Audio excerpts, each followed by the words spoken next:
What's going on, everybody? This is dkdynamite, and tonight we're going to be talking about the Season 2 Reloaded reveal, Cold War story continuing even, as well as some other unexpected announcements. Definitely stay tuned. But before we jump into that, be sure to hit that subscribe button down below, drop a like, and make sure notifications on to stay up to date with everything going on in Cold War Year 2, Vanguard, Modern Warfare 2, and any other future Call of Duty as well. Real quickly, we got the confirmation from Charlie Intel that the Season 2 Reloaded rollout times are as follows. For Vanguard, it'll be March 22nd, tomorrow at 9 a.m. Pacific, which is also 12 p.m. Eastern, and then for Warzone it'll be March 23rd, this Wednesday at 9 a.m. Pacific and 12 p.m. Eastern. So a 24-hour difference from the content going live in Vanguard versus Warzone. I'll probably end up going live with everything on Wednesday morning instead of just going live with the Vanguard content tomorrow, but let me know what you guys want to see down below in the comments. I'll still be covering everything in some videos regardless. But we then have the official roadmap reveal for Season 2 Reloaded, which I really wasn't expecting today. I figured they would just release this mid-season update and give us everything that was promised on the original roadmap, and that's kind of what they're doing, plus a couple of extra bonuses,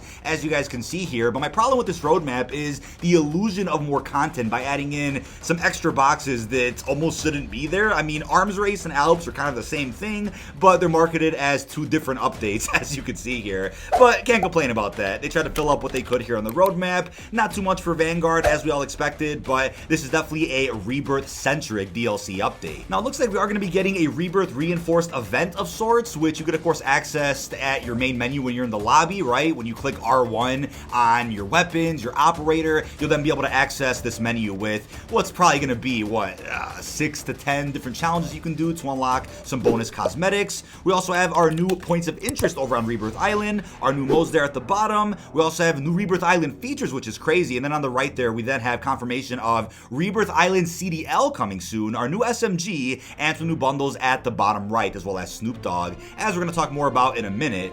But first off, with Rebirth Reinforced, we talked quite a bit about what we know so far about this massive overhaul in many previous videos, but today we got some beautiful images of all of our new points of interest, and those points of interest do include docks, prison courtyard, and even the stronghold. So they're not changing too much about the fundamentals with the map, so they're keeping it relatively the same, but just adding more to it and improving areas that you guys probably don't ever like going to on the map itself. I do like that Rebirth's getting a lot of love this season. I think it's definitely the strongest element of Warzone right now, and I've always loved the layout of Rebirth considering how good Alcatraz played back during Blackout, which is what Rebirth is based on. Now, we also have 3 modes coming to Rebirth this season, which include Rebirth Resurgence Solos. Not sure how that'll work. You probably just can't die under a certain period of time to ensure a respawn. I'm not sure how that would go. We then have Rebirth Payload and then Rebirth Blood Money Plunder. So some returning modes there that we had in Verdansk, and also some of the ones that we have over in Caldera. So there is a lot coming if you are a fan of Rebirth or just Warzone altogether, and if Caldera isn't your cup of tea, there will be a lot offered to you with this mid-season update.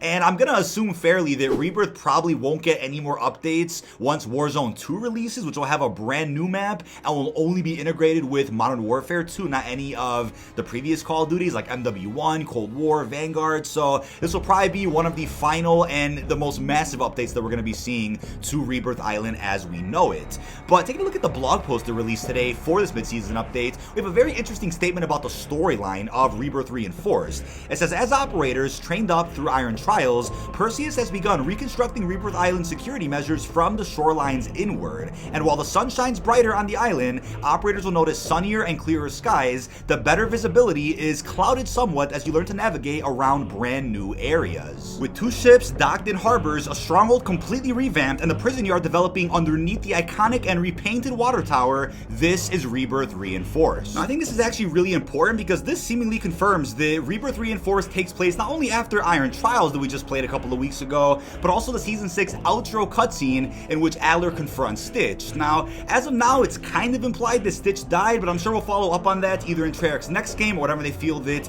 it's the most necessary. They faded to black for a reason, so maybe Stitch is still alive, but the big question is, who is leading Perseus now? Stitch even hints that Adler has no idea what's begun, he has no idea what Perseus will become, and I think he definitely hinted at much more happening with the Perseus group. Now, funny enough, right, there's plenty of references already in Black Ops Cold War that Stitch has connections to Menendez, and we have plenty of other connections to the Menendez cartel. I mean, there's a map called Cartel in multiplayer in which you see Menendez's dead father on the bed, which also retcons the events of Black Ops Declassified to better fit this new narrative they have going. But funny enough is that Menendez has a nickname or an alias that we heard about during Black Ops 2, which is known as Odysseus. And Odysseus in Greek mythology does have quite a few connections to, guess who, Perseus. So I think that's something they could really play around with, and I wouldn't be surprised if Menendez is leading whatever's left of Perseus, and if we end up getting some type of tie-in to the opening events of the Black Ops 2 campaign, which we do believe is still canon. And also with that, I think this also confirms we have an upcoming cutscene, whether it's a Season 3 intro, whether it's something else, which will follow up on the one that we got a couple of months ago with Butcher narrating a story to Mason's crew. Clearly we're about to lead into some other narrative that happened after Mason and his crew met the old Butcher in Verdansk, so I guess that confirms, hey, we got some more Black Ops storyline coming that will be explored in a future cinematic cutscene, and I can't complain about that, right? The more Black Ops, the merrier. Call me a fanboy, but I'm sure you guys are definitely excited if you enjoyed Cold War's post-launch story as well. Now the thing is, we had a mention of a familiar foe returning with Rebirth Reinforced, and that wasn't really specified too much today, but maybe the familiar foe was just in reference to Perseus as a group and not just one person.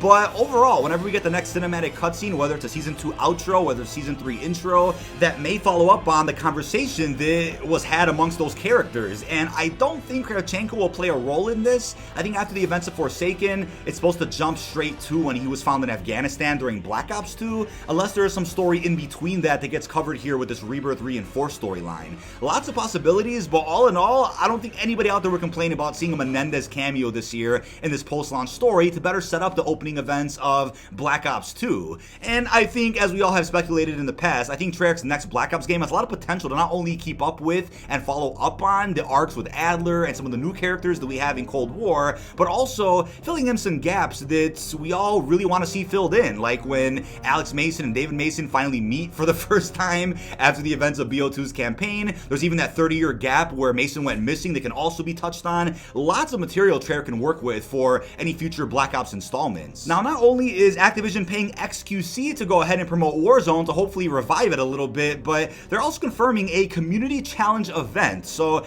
if the entire community earns enough kills, and we're not sure how many, all who participated will get 25,000 XP and the new weapon trading systems around the island that allows players to give up their weapon in exchange for one of lesser quality, but there's a but here, you will get additional items like cash, equipment, armor satchels, self-revive kits, a bit of a trade-off. I like the sound of that, and obviously has us reminiscing on the red doors that we had over in Verdansk, where once you teleport through, there will be plenty of good loot waiting for you on the other side, whether it was armor satchels, like he said here, self-revive kits, other good equipment, and of course money, which everybody needs. Now they mentioned 3 more challenges after this one, each granting tens of thousands of bonus XP, additional features like communication stations where you can go ahead and get a single UAV ping for 1500, not sure if that's really worth it, as well as armored transport vehicles and even redacted. Not sure what the redacted is, but there's Activision's way of saying, okay, let's encourage more people to play the game, let's build up some more engagement in Warzone, since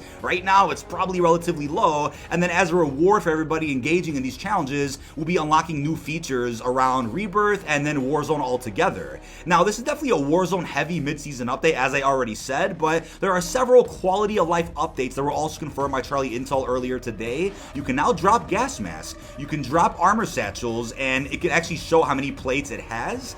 You can also pick up armored plates from satchels even if you already have a satchel itself, which is fantastic. I love that. Improvements to parachuting and even more. Now starting with the mid-season updates, Vanguard Royale also won't exist. Vanguard Royale and Battle Royale are combining into a single mode, which is just going to be called Battle Royale, and it'll feature the best of both in one mode. During a meeting on Friday with Raven's creative director, they confirmed Vanguard Royale was really used as a testing mode to see what works, what can be added, etc. Now they want one Battle Royale experience in Warzone versus 2.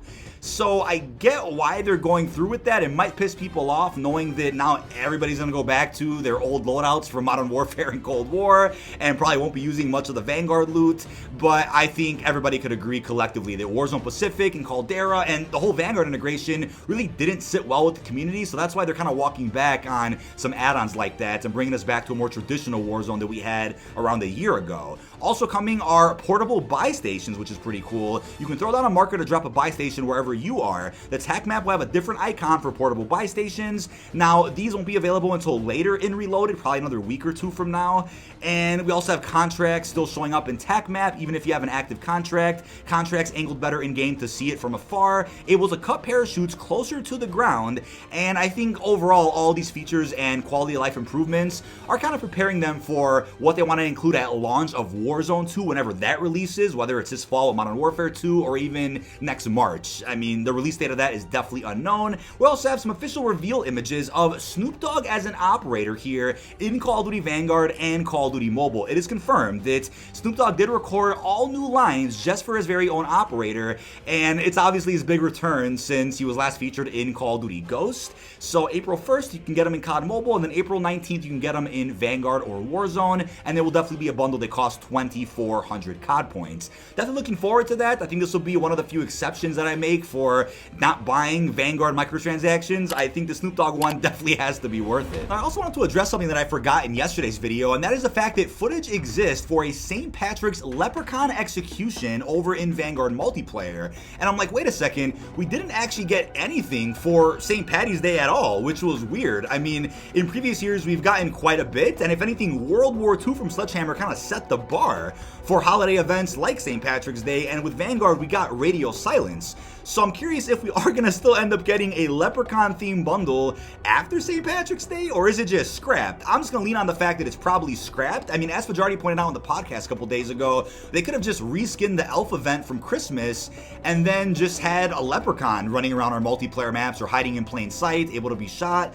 I don't know why they didn't do that, but I think this is, again, more evidence Sledgehammer is working on a whole different project, and their focus is absolutely not on Vanguard whatsoever. But now when it comes to Vanguard specifically, which is obviously receiving a lot less content this time around in comparison to Warzone, Sledgehammer was a bit MIA on Twitter today. They didn't really say much, considering it's their game. It's kind of shocking. I think Treyarch and Raven said more about Season 2 Reloaded than Sledgehammer did, which is a bit odd. But when it comes to the Arms Race Ground War mode, it's really just shocking to most of us that it's only a 12v12 experience, so it's practically just combined arms from Cold War, but in Vanguard. It's the biggest map in Vanguard, but won't really feel like Ground War or even Fireteam with, 30 to 40 players.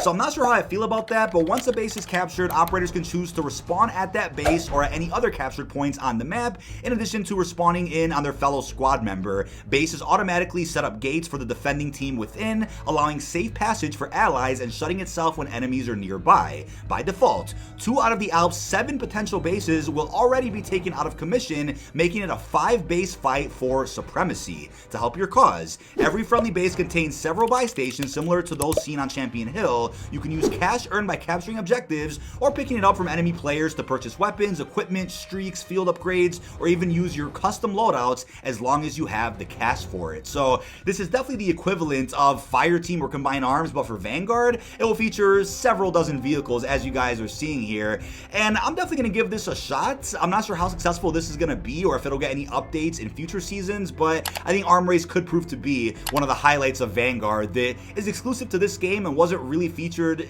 in this form in previous CODs, right? It'll have its own mechanics and own sets of rules. Now, what's really confusing is the DLC weapons, right? We have confirmation the SMG is still going to be releasing, but there was not a single mention of the throwable ice pick anywhere on the roadmap or in the blog post. Maybe it's canceled or is for whatever reason being saved for a weapon in Season 3 if they're maybe running out of time and don't have enough time to come up with more weapons for the next season. They're saving this one. It was just radio silence today about this melee weapon that I think a lot of people were looking forward to because of how unique it sounded. This could be a similar situation to the Butterfly Knife from Modern Warfare 2019, which was shown in previews of an upcoming season, even in a roadmap, but never ended up releasing, and there was no mention of it whatsoever afterwards. So that's a bit of a mystery right now. Let me know what you think down below in the comments about the missing throwable ice pick, which we thought was going to release during the mid-season updates. It was mentioned on the original roadmap for Season 2, so we're really not sure what happened there.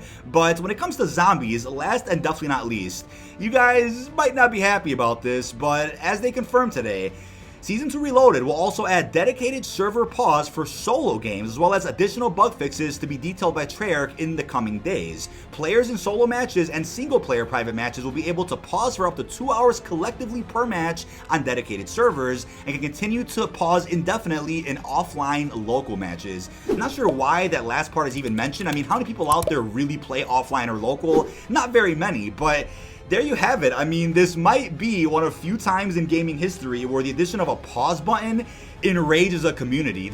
This is crazy. And I guess this confirms, right? If you want to go for a high round and have to pause overnight while you take a nap, you really can't do that unless you only take a nap for like 90 minutes or less than 2 hours at any point. So pausing is just not something that makes any sense for Vanguard zombies. I guess everybody out there just has to make sure they take their dumps, take their piss before they hop into a game, or have a friend watch the zombie for you if that's even possible, because 2 hours just doesn't really make sense. Might as well not even have the feature to begin with, because that sucks. It would be cool if maybe you pause for an hour 55 minutes, you can unpause and then repause, and then your timer resets, but no, you only have 2 hours tops in every single game. So people aren't happy about this, but at this point, I don't think any of us out there play that mode enough to really care about pausing, but maybe you guys feel differently down below in the comments. I'm just like, whatever, not really surprised. I mean, Treyarch shouldn't have had to make ranked or zombies for Vanguard anyway. That should have been Sledgehammer that did it, but considering Treyarch having to get used to a whole new engine to clutch up for another studio, I can't really be mad about missing features that aren't really their problem or their fault. But with Vanguard Zombies, we're also getting 2 new covenants added with the mid-season update, so I guess that's something. The first one is Critical Expertise. Non-critical hits have a chance to become critical hits. Critical kills with Death Blow equipped will return ammo. And then we have Explosives Expert. Your explosions do more damage to the enemy and less damage to you. Splatterfest and Energy Mine explosion damage is increased. Ray Gun splash damage is not affected. So that's something that I think people out there would also question. You know, we would hope to see less ray gun splash damage, but doesn't look like that's their intention with this covenant, which sucks.